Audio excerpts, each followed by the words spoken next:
Selamat siang baik kita. Apa memasuki mata kuliah bimbingan proposal skripsi.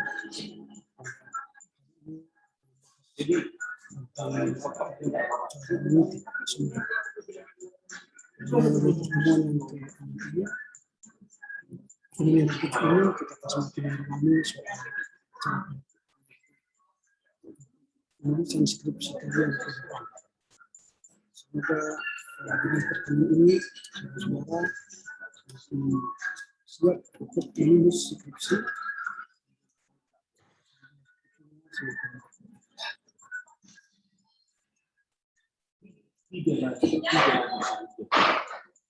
Kita untuk memulai pembelajaran kita.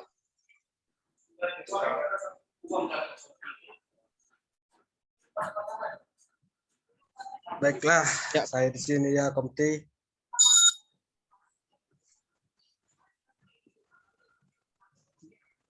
Ya baru ini udah bisa dimulai Pak, masih 29 orang Pak, masuk saja Pak. Silakan ada. Baiklah kawan-kawan sekalian, kita mulai perkuliahan kita berdoa. Kembalikan mengucap syukur Tuhan kepadamu di siang hari ini. Tuhan masih mempertemukan kami melalui Zoom pada perkuliahan kali ini. Apa yang baik di siang hari ini Tuhan, kami membahas tentang bimbingan proposal. Kiranya Tuhanlah yang berikan hikmat kepada kami pribadi, terkhusus mahasiswa yang ingin mendengarkan arahan-arahan dari Bapak dosen kami.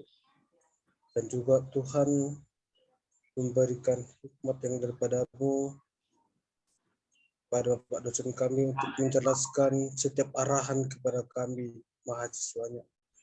Bapak yang baik, kami berdoa Tuhan terkhusus buat signal kami hari ini, supaya Tuhan melancarkan dan perkuliahan kami ini berjalan dengan baik. Bapak yang baik, ini doa dan permohonan kami mulai pembelajaran kami. Dalam Kristus Yesus kami berdoa dan mengucap syukur. Amin. Ya, kita menambahkan apa yang saya sampaikan tadi. Yang pertama tadi minggu depan sudah kita mulai belajar cara membuat daftar isi yang otomatis. Disiapkan laptop, disiapkan materi, file ya. Yang kedua dipersiapkan untuk belajar mendelay dengan membuat e-book atau artikel jurnal dalam bentuk PDF. Lalu yang ketiga ujian tengah semester harus kita jalankan. Baru yang berikut nanti kita akan membuat tugas-tugas kelompok. Dalam kelompok akan mempersiapkan seminar proposal skripsi secara kelompok dalam proses perkuliahan kita nanti. Lalu pada akhir semester kita akan membuat seminar proposal kita sendiri. Jadi saudara-saudara sejak sekarang sudah mulai mengarang atau mempersiapkan proposal skripsi pada akhir semester, itu ujian semesternya. Nah kalau bagus nanti itu saudara sudah bisa menjadikan itu proposal skripsi di semester depan. Jadi kalau bagus berarti kan ketika nanti semester depan untuk proposal skripsi Anda sudah siap sejak dini.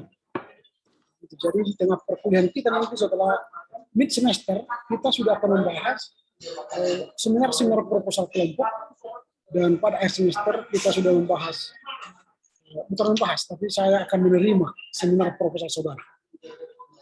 Jadi kalau itu lebih bagus, tentu saudara sudah bisa menjadikan itu menjadi seminar proposal semester depan. Itu tambahan dari apa yang sampaikan di awal. Baik, kita sejatinya harus hadir 31 orang. 31 orang ya sejatinya. Tapi sekarang kita masih hadir 29 orang. Berarti ada 2 orang lagi yang belum bergabung dengan kita. Jadi yang sudah bergabung dengan kita hari ini adalah Andre Stompu, Andrewin, Bella, Besja, Sandra, Derisma, Dian, Mi, Erni, Evan, Vila, Gideon, Gloria, Ike, Imaniar, Jessica Nenggolan. Oh ini Jessica Nenggolan pakai 2 device, berarti yang kita hadir sekarang 28 orang. Jessica, Johannes, Melin, Melisda, Meli, Neni, Nila, Reksi, Roksi, Suryani, Teresia, Firma, Widya, Yosua, Aries.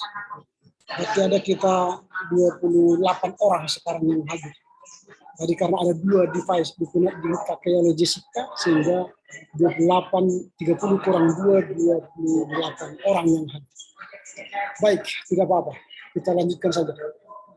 Hari ini saya akan mengajar soal cara mengutip sumber-sumber dalam karya ilmiah atau dalam skripsi, cara mengutip. Dan ini pembahasan terakhir kita dari buku panduan pedoman penulisan skripsi kita. Karena ini sudah saya jelaskan semua dari buku pedoman penulisan skripsi STT. Dan minggu depan saya katakan tadi sudah masuk pada cara membuat daftar isi secara otomatis. Nah, dalam cara mengutip, ini kan cara mengutip dari sumber.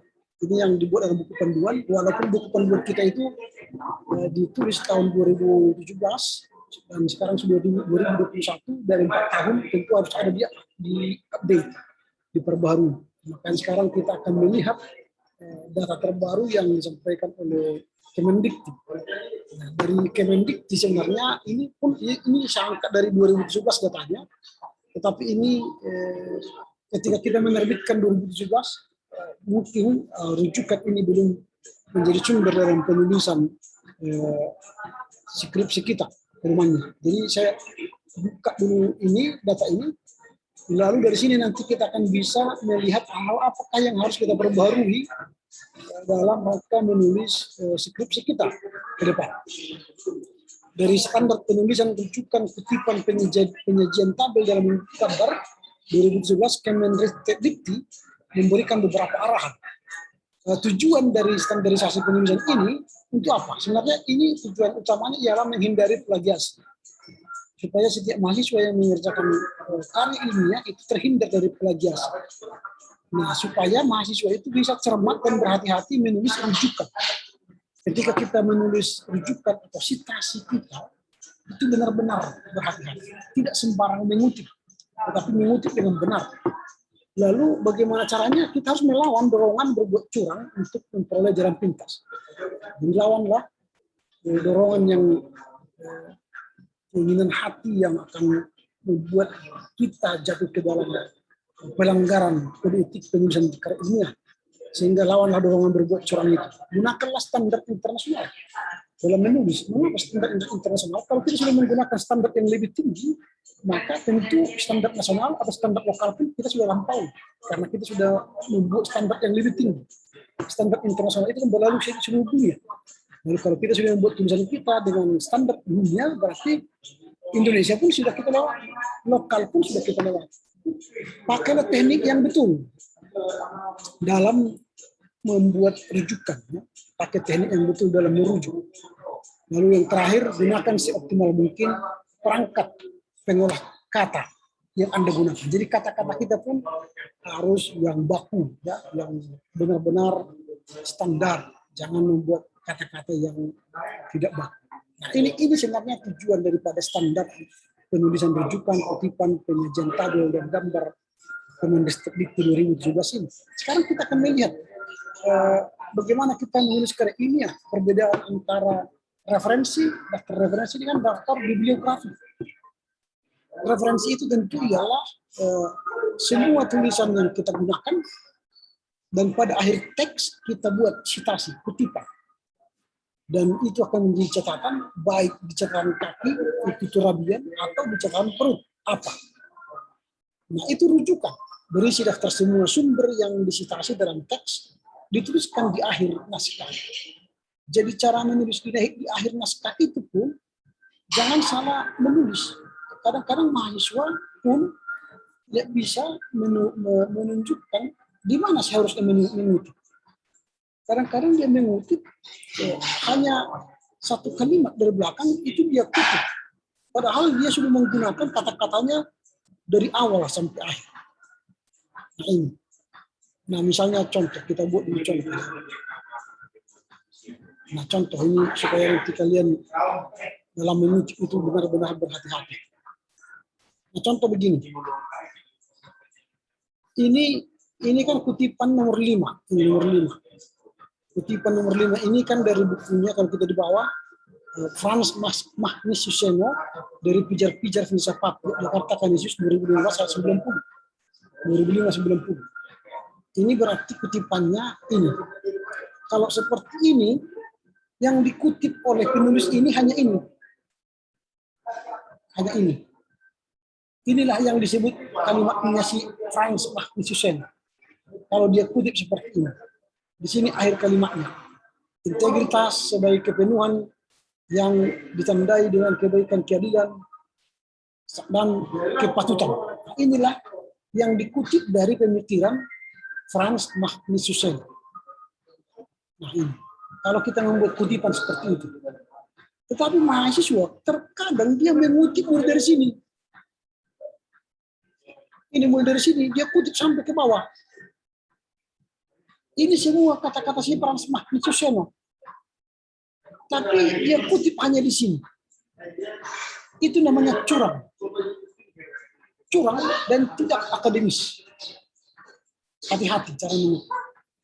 Jadi mengutip itu, kalau sudah kita kutip di sini, itulah akhir kutipan kita dari pendapat orang. Berarti hanya satu kalimat ini. Tapi kalau kalian maksudkan dari awal ini, kalian sebutkan bahwa ini semua pendapatnya Frans Magnus Suseno. Baru kalian katakan menurut Frans Magnus Suseno. Ini semua. Tapi kalau semua ini kata-kata Frans Magnus Suseno kalian kutip, nanti kalian akan disebut plagiarisme. Karena sama kalimatnya dengan apa yang ditulis Frans Magnus Suseno. Nah itu, jadi hati-hati. Jadi kalau daftar pustaka, daftar bibliografi ialah sumber-sumber bacaan kendati pun tidak disitasi atau dikutip dalam teks naskah kita. Nah kita tidak mengutip dari buku itu, tapi kita terinspirasi dari buku-buku itu. Maka kita buatlah daftar pustaka. Tapi lebih baik memang buku yang kita citasi itulah kita buat dalam perpustakaan. Karena kita sudah membaca buku itu dan mengutipnya, itu lebih baik. Tapi kalau memang kita tidak mengutipnya, tapi kita membacanya, masukkan aja ke daftar bacaan atau daftar pustaka. Nah itu. Nah kemudian beberapa bentuk rujukan. Dari manakah kita seharusnya merujuk atau mengutip sumber-sumber kita? Yang pertama itu tentulah buku, textbook ya, buku. Yang kedua book section. Book section itu misalnya begini, dalam sebuah buku ada tulisan artikel-artikel oleh seseorang, lalu kita kutip dari situ. Biasanya itu buku bunga rampai atau buku fresh cream atau ulang tahun seseorang, atau buku ulang tahun gereja, atau buku jubileum. Kan ada beberapa tulisan di sana. Itu sudah disebut dengan book section. Salah satu bagian dari buku ada ditulis di sana. Yang ketiga jurnal artikel jurnal. Yang keempat ialah artikel dalam periodika. Jadi misalnya secara periodik gereja kita mengeluarkan buku-buku, bisa majalah ya, majalah gereja atau majalah bulanan, itu kan secara periodik dikeluarkan. Baru conference proceeding, kalau ada misalnya konferensi lalu dibuat hasilnya, diterbitkan dalam majalah, diterbitkan dalam buku, nah itu disebut dengan conference proceeding. Atau report, laporan tahunan, laporan kontak, atau laporan sinode dan sebagainya. Baru ada paten, jadi laporan itu sudah berbadan hukum ya, bisa hakim, hak intelektual ya. Bisa ada kasus itu bisa ditulis dalam buku atau dalam jurnal, atau kasus yang sedang terjadi bisa dijadikan sumber, atau interview, wawancara, film juga bisa kita buat jadikan sumber, performance, penampilan, misalnya tarian, YouTuber sekarang ya, itu bisa. Baru sound recording, suara yang direkam, ada art, ada lukisan. Baru ada dokumen dari website atau dari website sendiri. Inilah sumber rujukan tersebut. Ingat, sumber internet tidak boleh dari Wikipedia, Blogspot, WordPress. Ketiga sumber ini tidak diizinkan karena itu bukan sumber ilmiah. Blogspot, Wikipedia, WordPress tidak diizinkan dikutip karena itu bukan sumber ilmiah. Nah, itu beberapa sumber rujukan. Kemudian dalam mengutip ada bentuk style atau bentuk kutipan.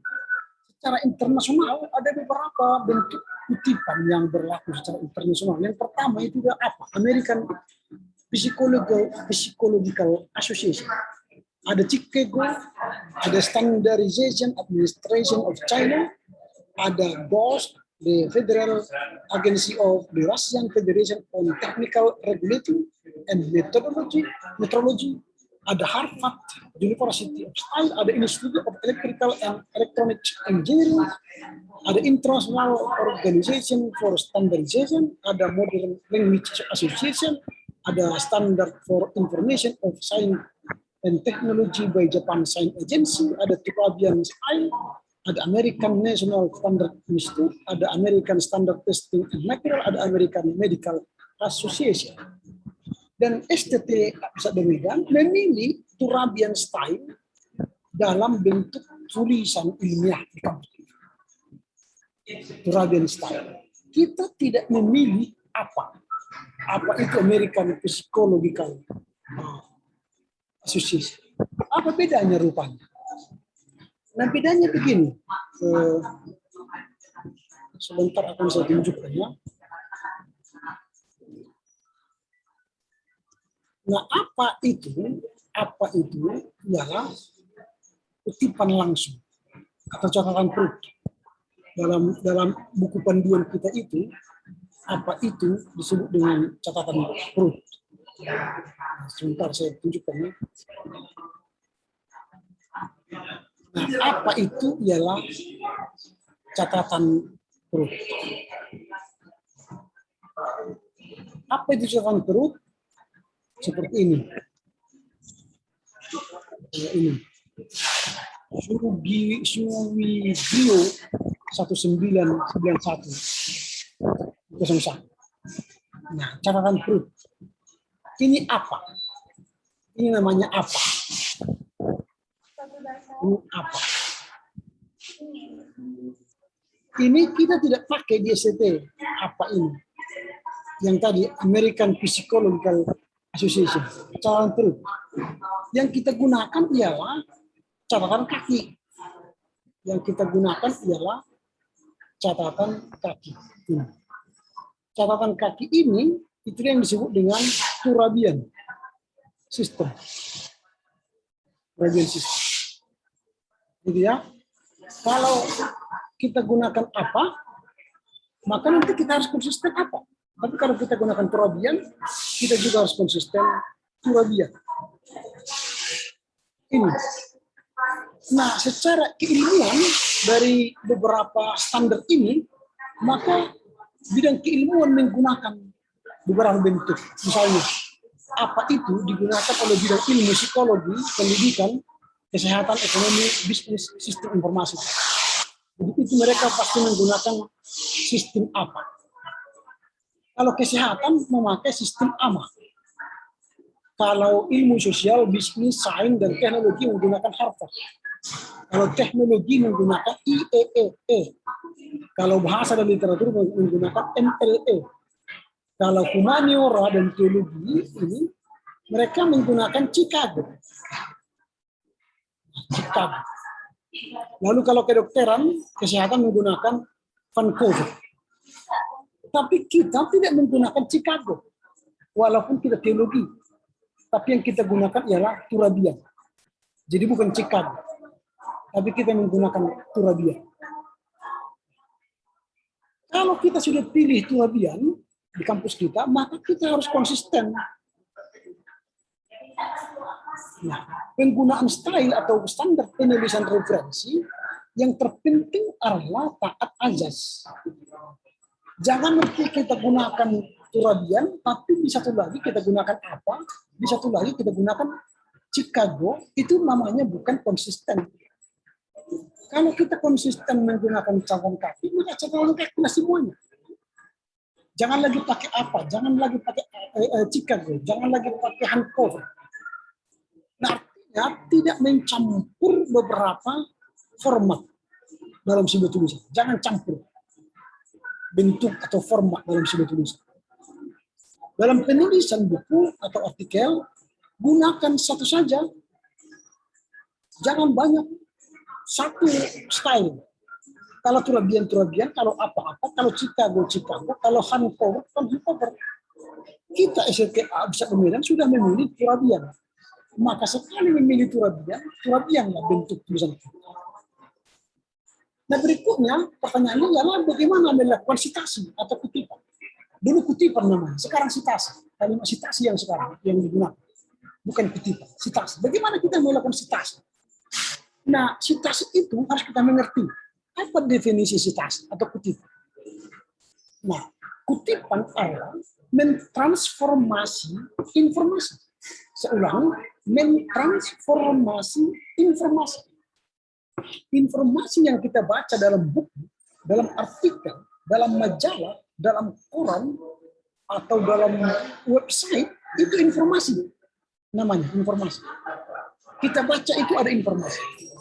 Lalu ketika tahu informasi itu ada, maka kita mau pakai itu dalam naskah kita, dalam skripsi kita.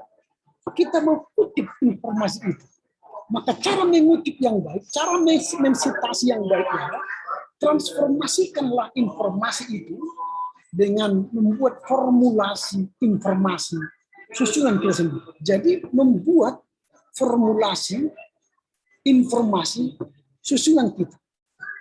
Artinya membuat formulasi informasi susunan kata kita. Berarti informasi yang kita baca dalam buku, artikel, kita buat dalam bahasa kita sendiri. Namanya paraprase. Jadi kita paraprase kalimat itu, lalu kita sebut sumbernya. Nah, itulah yang disebut dengan citasi. Kita menyebutkan sumbernya. Jadi citasi adalah mentransformasi orang lain dengan menyebut sumbernya menjadi formulasi informasi susunan kita. Nah itu. Jadi informasi itu harus kita formulasi ulang supaya jangan sama dengan apa yang disampaikan informasi pertama. Dan jangan lupa, Alkitab pun nanti bisa kita kutip sama kalimatnya, maka kita akan disebut dengan plagiasi dari Alkitab. Jadi dari Alkitab itu pun harus kita rumuskan ulang kalimatnya. Misalnya dalam kalimat Alkitab, berbahagialah orang yang miskin, sebab mereka akan mempunyai kerjaan sorga, misalnya. Itu kalimat, berbahagialah orang yang miskin karena mereka punya kerjaan sorga. Kalau kita kutip itu langsung, maka kita akan disebut dengan plagiat dari Alkitab. Tapi supaya jangan kita disebut plagiat dari Alkitab, maka kalimat itu harus kita formulasi ulang. Informasi tadi kita transformasi menjadi susunan kata kita. Bagaimana caranya? Orang yang berbahagia itu ialah orang yang berbahagia, orang yang miskin di hadapan Allah, lalu dia akan disebut memiliki kerajaan Allah. Nah, itu kan sudah sebuah formulasi informasi baru dari kita, susunan kata-kata baru dari kita. Maka itu tidak akan disebut dengan plagiasi. Karena apa? Karena kita sudah paraprase mereka kata-katanya. Tapi kalau bulat-bulat kita buat kalimatnya, itu nanti disebut dengan plagiasi. Dan akan dicek secara muslim kesamaan, turnitin. Lalu kita akan disebut nanti plagiarisme. Nah, tahun depan kalian sudah diperlakukan turnitin, memeriksa plagiasi atau similarity dalam skripsi kalian. Orang yang sama 20% ke atas nanti kalian, kalau misalnya skripsi kalian itu banyak mengutip dari orang lain sama kalimatnya, maka skripsi itu akan dikembalikan kepada kalian untuk diperbaiki. Tetapi kalau skripsi itu 20% ke bawah similarity-nya, maka dialah yang berhak ikut ujian skripsi. Nah, ini tugas kalian semester ini, supaya benar-benar memperhatikan bagaimana mengutip yang baik. mengutip yang baik atau mensintasi yang baik yang mentransformasi informasi orang lain dengan menyebutkan sumbernya menjadi formulasi informasi susunan. Sehingga sitasi bukanlah memindahkan informasi. Ini yang sering terjadi. Kita hanya memindahkan informasi orang lain dalam naskah kita. Kita kutip banyak dari tulisan orang, lalu kita pindahkan ke naskah kita. Nah, ini yang terjadi. Misalnya contoh ya, ditunjukkan dulu sama kalian. Sekarang ini sudah harus kita hindari seperti itu ya. Tidak boleh lagi menggunakan pengutipan seperti itu. Misalnya ini, supaya nanti ke depan kalian dalam mengutip tidak menggunakan model ini lagi. Karena kalau kalian menggunakan kutipan seperti itu, nanti kalian akan disebut sebagai plagiat. Karena mengutip banyak dari tulisan orang. Sebentar, sedang dibuka ini.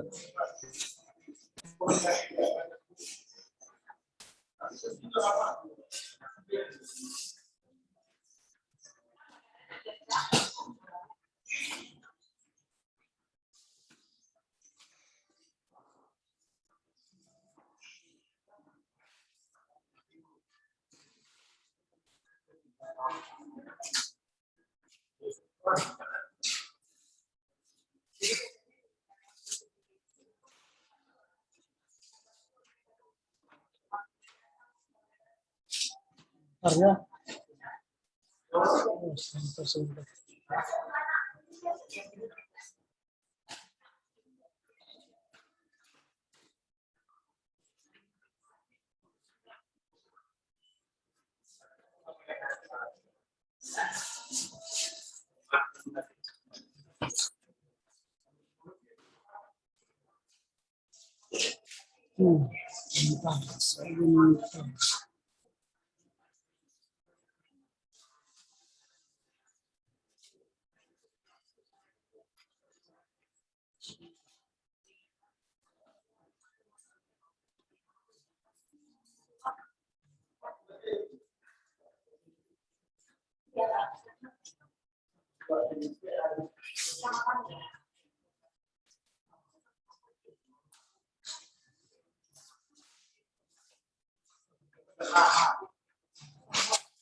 Akan kalian lihat nanti kalau kalian buat seperti cara mengutipnya, maka kalian akan jatuh pada kalau dicek secara turnitin, maka kalian masuk pada plagiasi seperti ini. Ini contoh. Ini. Kalau kalian buat seperti ini, menurut Gerhard von Rap kalian, ini kalian buat seperti ini, banyak persis sama seperti apa yang ditulis Gerhard von Rap, maka ini nanti dalam bentuk cek turnitin akan dianggaplah kalian menjadi plagiat. Jadi bagaimana caranya supaya jangan disebut plagiat?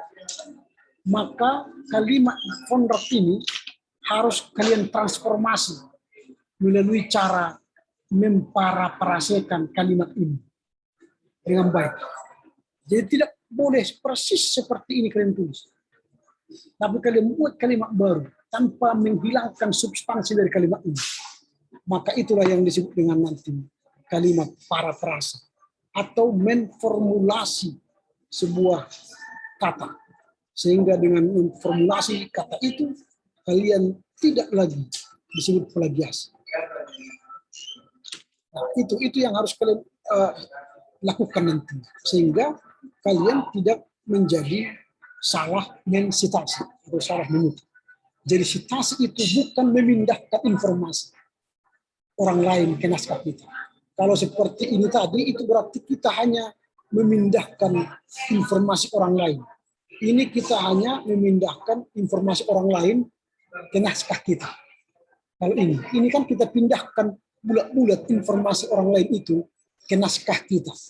Ini sekarang sudah harus kita hindari. Ini namanya memindahkan, bukan mengutip. Ini memindahkan naskah orang lain ke naskah kita. Jadi hindari seperti itu. Itu bukan lagi citasi. Itu namanya memindahkan informasi orang lain ke naskah kita. Jadi kan bukan lagi itu seperti itu pemahaman citasi kita. Nah, kita lanjut cara kutipan. Cara kutipan.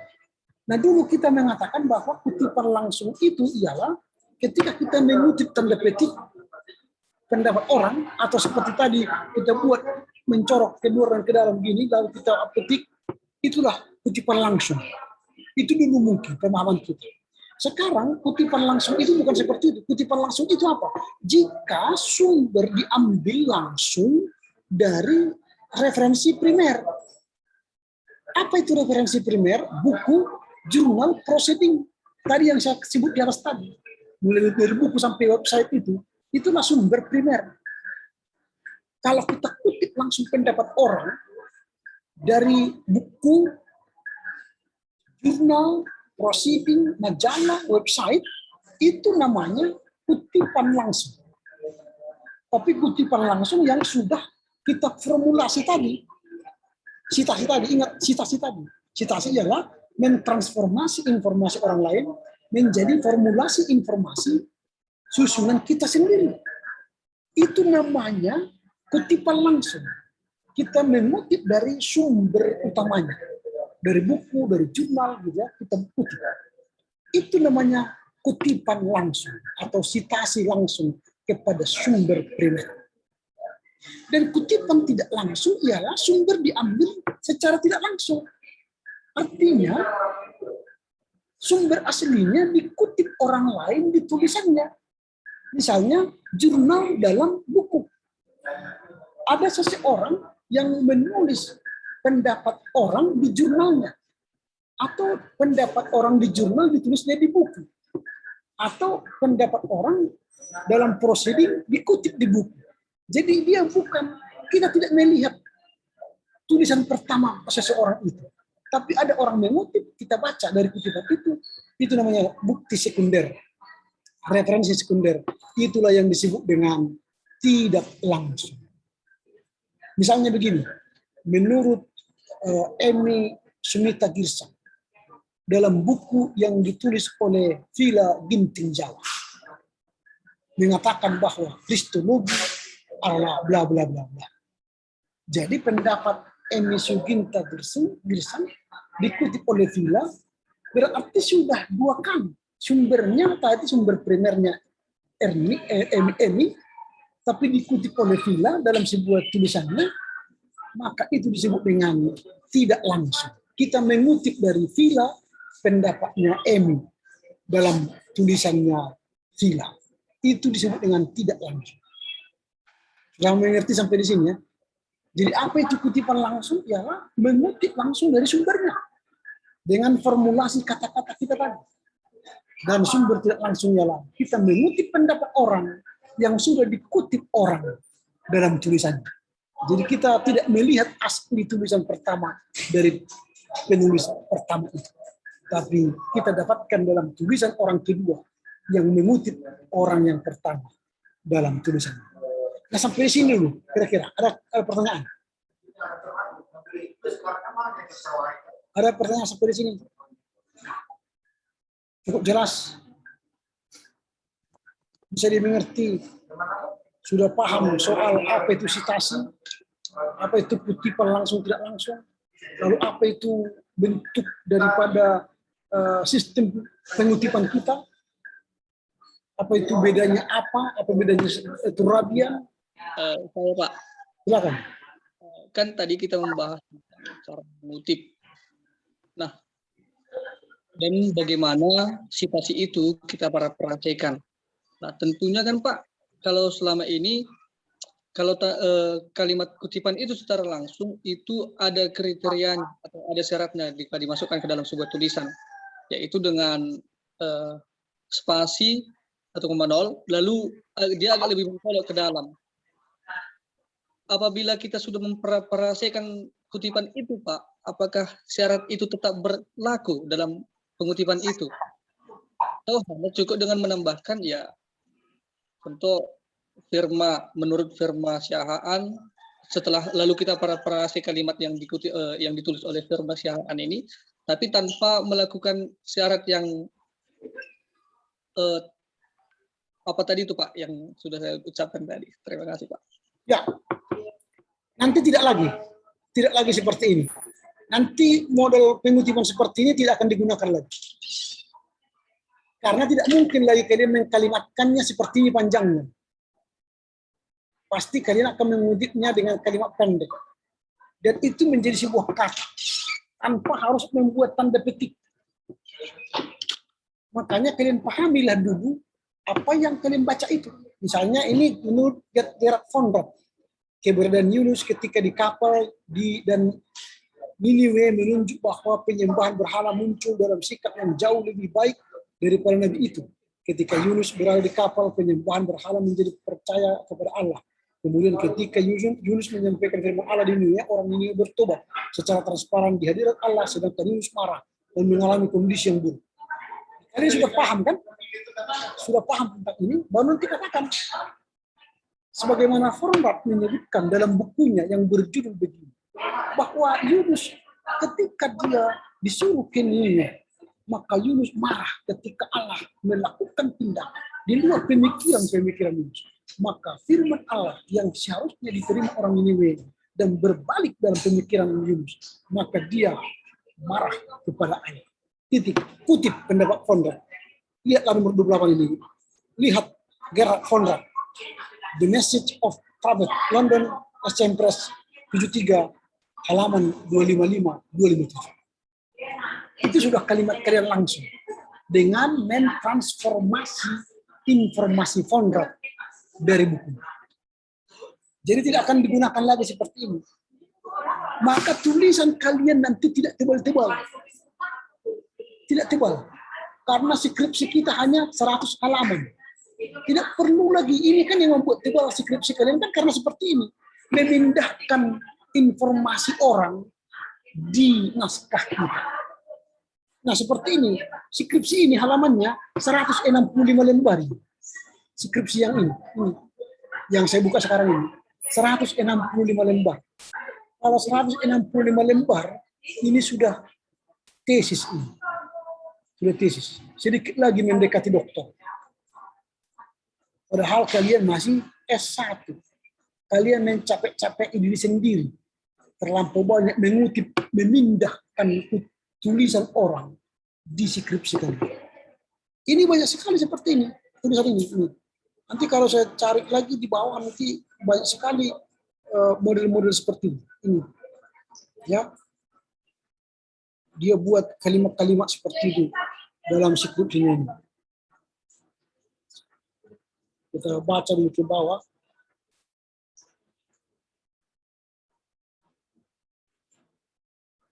Sehingga tugas kita hanya, apalagi seperti ini nih. Banyak kali nih, misalnya. Hati-hati. Jangan kalian pikir dengan membuat seperti ini semakin bagus. Nanti semakin dilihat nanti citasi. Kalian itu terlampau banyak mengutip pendapat orang. Kita lihat ya. Nah ini. Kan ini kan. Nah, banyak sekali kan. Lalu kita lihat lagi nanti di bawah. Nah ini. Nah jadi hanya memindahkan pendapat orang di skripsi kita. Nah ini lagi. Jadi hanya memindahkan pendapat orang di skripsi kita. Ini kan banyak kali di bawah ini, catatan ini. Tahu apa ini? Karena kita terkesan kan seolah-olah ini sekarang sudah harus dihindarkan. Terlampau banyak menghabiskan kertas. Nah ini kan apa artinya ini? Mengapa tidak ditulis di atas? Tapi ya suka kali kita mahasiswa sekarang menggunakan seperti itu. Dan banyak mengutip bulat-bulat gitu ya. Kalau dalam skripsi yang bagus, hindarilah mengutip bulat-bulat. Nanti banyak seperti itu sekedar contoh. Itu sekedar contoh ya.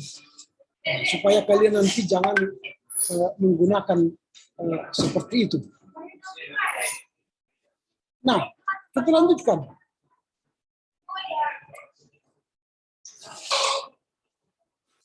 Ada kira-kira pertanyaan tadi sebelum kita lanjutkan? Ada lagi? Nah, kalau tidak ada, kita lanjutkan sekarang melihat apa yang menjadi aturan penulisan skripsi dalam kampus kita. Nah, aturan yang kita gunakan ialah turabian, bukan apa, turabian.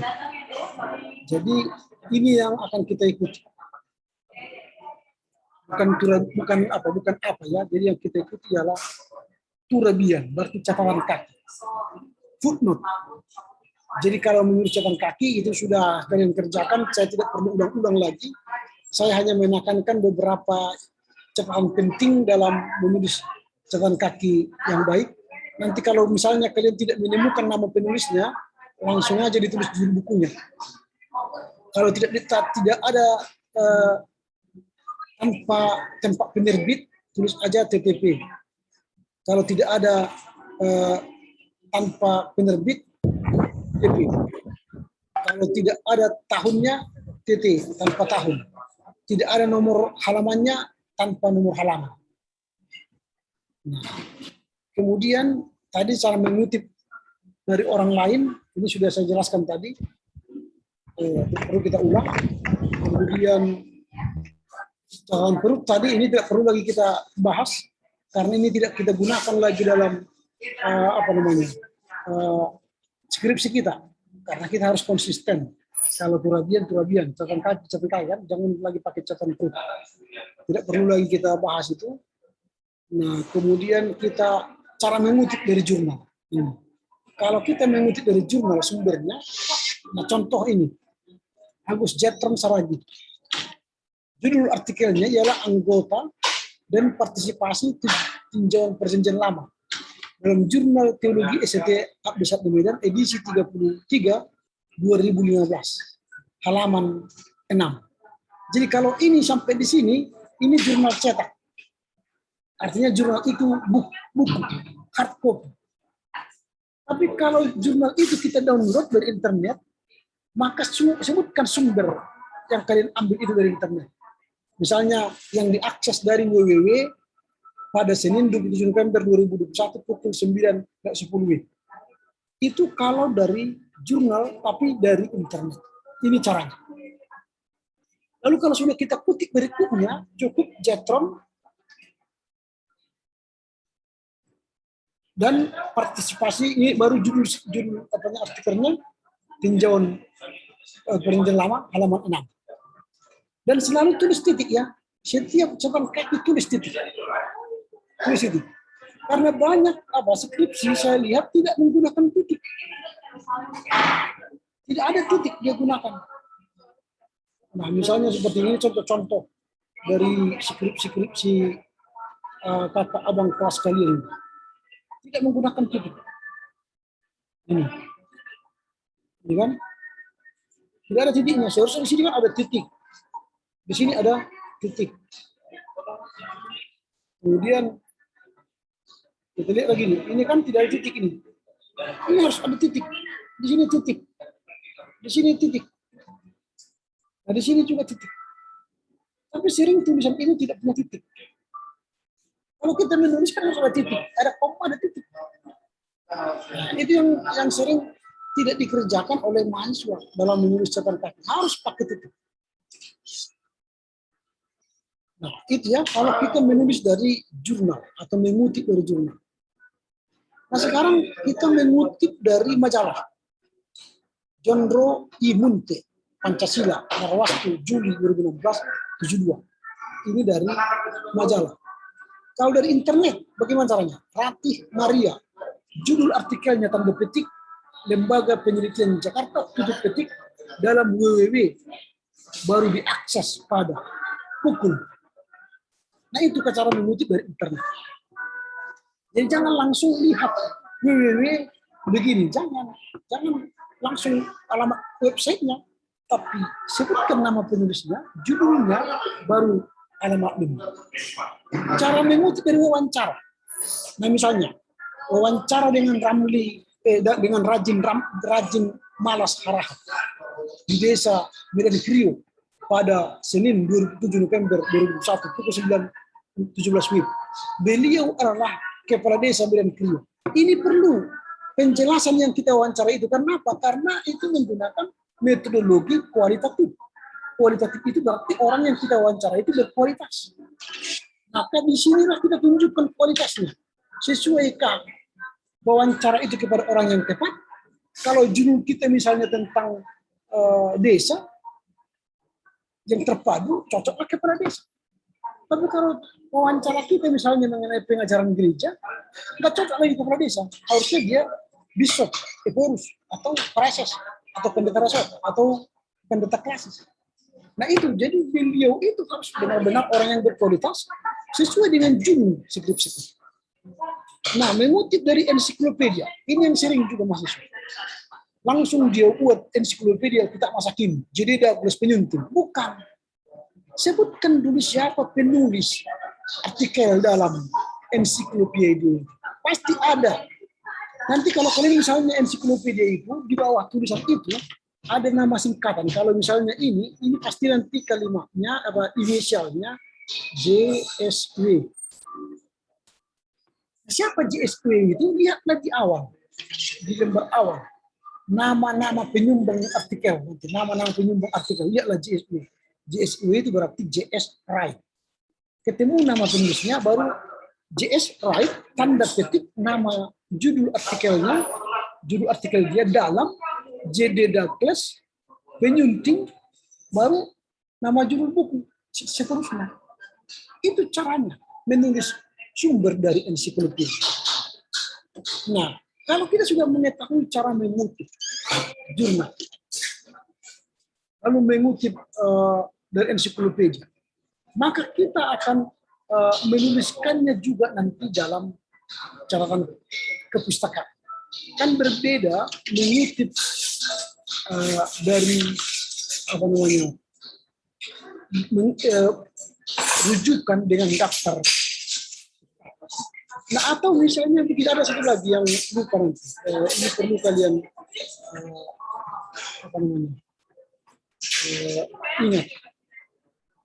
Mengutip dari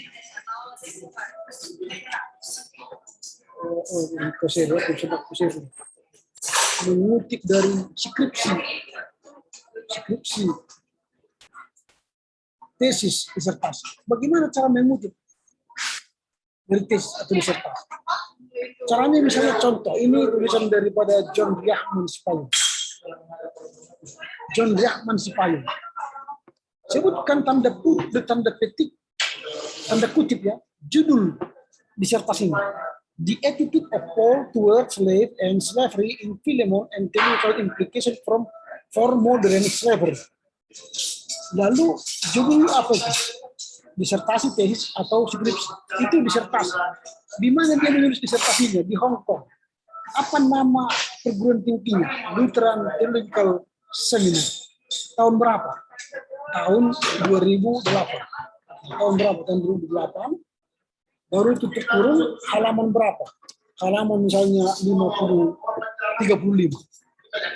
Ini cara mengutip dari tesis, skripsi, atau disertasi. Nah, ini cara mengutip dari tesis atau disertasi atau skripsi. Nah sekarang itu kan rujukan. Sekarang kita mengingat dalam daftar pustaka. Bagaimana kita membuat daftar pustaka dari setiap rujukan yang kita lakukan. Misalnya begini. Kalau buku dalam daftar pustaka nanti harus kalian ingat urutan dalam daftar pustaka itu bukan ensiklopedia dulu atau kamus. Tetapi harus buku, ensiklopedia, internet, jurnal, dan wawancara. Nah, kalau dari buku, kalau ditulis oleh satu orang, misalnya Rick Warren, jadi Warren Rick. Kalau dikutip oleh dua orang, misalnya D. Enright dan P. Gibbons. Kalau untuk 3 orang lebih, maka ditulis 3 orang. Baru untuk buku yang editor seperti ini, baru kalau daftar pustaka dari jurnal. Tadi kan Agus Jetron Saragi. Maka kalau dia di daftar pustaka menjadi Saragi Agus Jetron, tanda petik judul artikelnya, baru nama jurnalnya, baru 2015. Sampai di sini. Tidak perlu pakai halaman lagi. Kalau daftar pustaka dari majalah, jadi Munte John Roy, seperti ini. Kalau daftar pustaka dari disertasi, seperti dari John Riahman tadi, maka si payung John Riahman, judul disertasinya, baru di mana dia menulis, dan nama kampusnya, baru tahunnya tahun berapa, 2008. Kalau daftar pustaka dari elektronik, maka dia balikkan namanya Brian Uji, lalu judul daripada artikelnya, lalu kemudian alamat websitenya, diakses pada jam berapa, pada hari apa. Kalau pustaka dari ensiklopedia, misalnya tadi JS Wright, menjadi Wright JS, rasukan dalam Jerry Douglas dan sebagainya. Kalau daftar pustaka dari wawancara, tadi misalnya kita wawancara itu Paul Henry, menjadi Henry Paul, menjadi Paul Henry wawancara di Medan tanggal beliau adalah. Ini bentuk daftar pustaka dari wawancara. Saya pikir itulah dulu penjelasan saya bagaimana mensitasi dari berbagai sumber dan bagaimana dia kalau sudah tidak masuk daftar pustaka akan berbeda. Ya. Sering mahasiswa tidak benar menuliskan daftar pustaka dan tidak benar dalam rangka menuliskan sitasi. Oke, sampai di sini dulu. Kira-kira ada pertanyaan?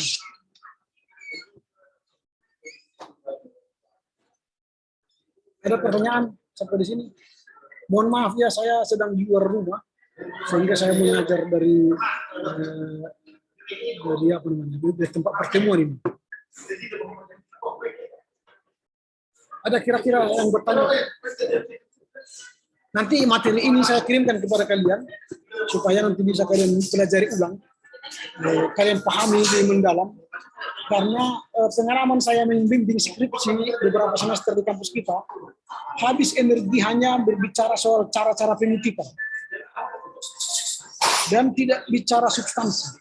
Tapi kalau nanti semester depan kalian sudah paham cara mengutip ini dengan baik, maka pembimbingan kalian nanti sudah lebih banyak dihabiskan soal substansi, sehingga kualitas dari skripsi kalian itu menjadi bagus. Jadi ya, jadi kalau semester depan kalian lagi masih bersoal cara mengutip skrip, cara mengutip dan bagaimana menyusun kepustakaan dan sebagainya, berarti sia-sialah pertemuan kita semester ini. Jadi kalian harus pergunakan semester ini benar-benar siap untuk menulis proposal skripsi dan siap menulis skripsi dengan baik dan benar, sehingga kualitasnya semakin baik. Oke, ada kira-kira pertanyaan? Apakah semua yang saya sampaikan jelas dimengerti? Atau saya terlalu cepat ngomongnya ini? Saya dulu, Pak. Saya jelas, Pak. Nah. Silakan. Tadi kan mengenai ensiklopedia, itu penting gitu kan, Pak. Saya di sini ada bahan contohnya ensiklopedia Alkitab masa kini jilid 1. Nah, yang menjadi di sini Pak, saya temukan ada 3 penyunting.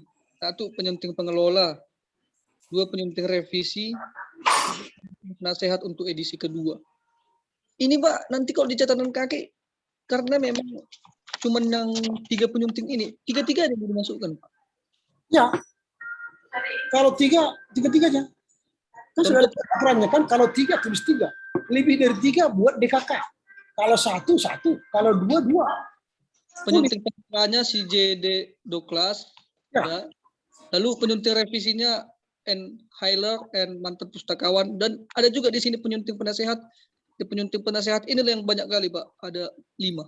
Nah, jadi kalau seperti itu kan sudah pembagian tugas itu. Yang disebut satu aja, JJ Douglas itu, JD Douglas itu. Ya, itu cuma penyunting pengelola yang dimasukkan kan Pak. Nah, itu tadi maksud. Hanya itu saja.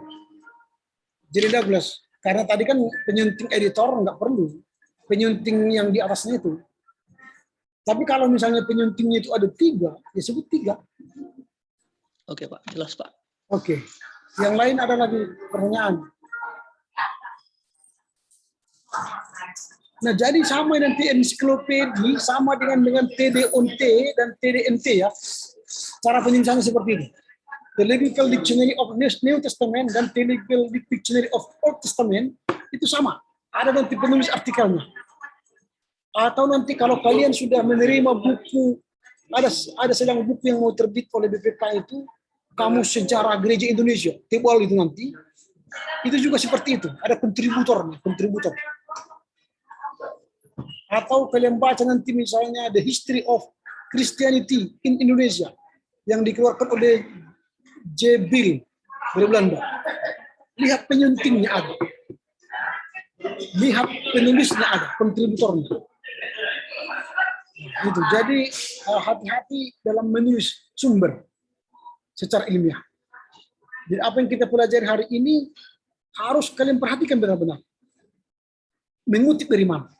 Mengutip dari buku, mengutip dari jurnal, mengutip dari internet, mengutip dari ensiklopedi, mengutip dari wawancara, harus benar. Jadi jangan menurut kita saja. Supaya nanti penulis pembimbing di semester depan senang melihat tulisan kita. Oke, ada lagi kira-kira pertanyaan? Kalau tidak ada, kita tutup saja sampai di sini. Kita bertemu minggu depan sudah bicara soal cara membuat daftar isi secara otomatis. Oke, silakan Kompi memilih salah seorang dari kita untuk berdoa penutup.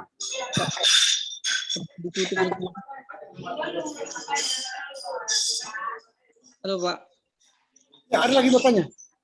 Mengenai untuk minggu depan Pak, kan Bapak bilang tadi mengenai untuk minggu depan. Ya. Bapak bilang mencari file. Itu filenya kalau boleh tahu berapa banyak ya Pak? Ya, terserah. Yang penting ada nanti di situ pokok-pokok bahasanya, judul, pokok bahasa. Saya contohkan begini, supaya nanti bisa kalian lihat file-filenya. Sebentar. Ya.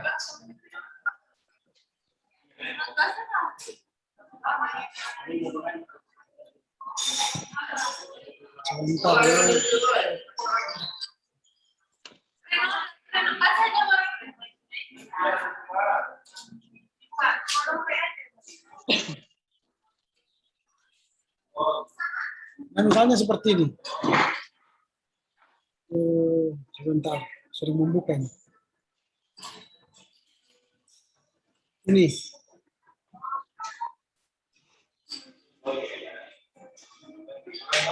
Ada file kalian misalnya seperti nanti. Ada pembahasan, ada 21, kemudian ada 212, 221 misalnya. Pokoknya file-file seperti ini siapkan kalian minggu depan supaya nanti kita membuat daftar isinya ini secara otomatis. Gitu ya. Oke. Silakan kalau tidak ada lagi yang berdoa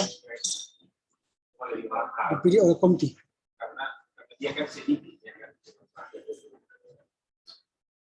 Atau siapapun yang ingin berdoa penutuplah. Kalau tidak ada yang Meli.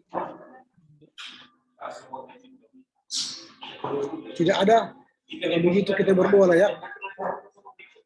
Kalau tidak ada yang mau berdoa, kita berdoa. Terima kasih Bapak, kami mengakhiri perkuliahan sore ini. Tuhan berkati apa yang kami bincangkan, berkati pertemuan kami selanjutnya, berkati seluruh aktivitas kami sepanjang hari ini, juga berakhir dengan sukacita. Terpujilah Engkau Bapa demi Kristus Yesus. Amin. Oke, selamat sore. Menjua-jua. Sore Pak. Sore Pak. Jua-jua. Sore Pak.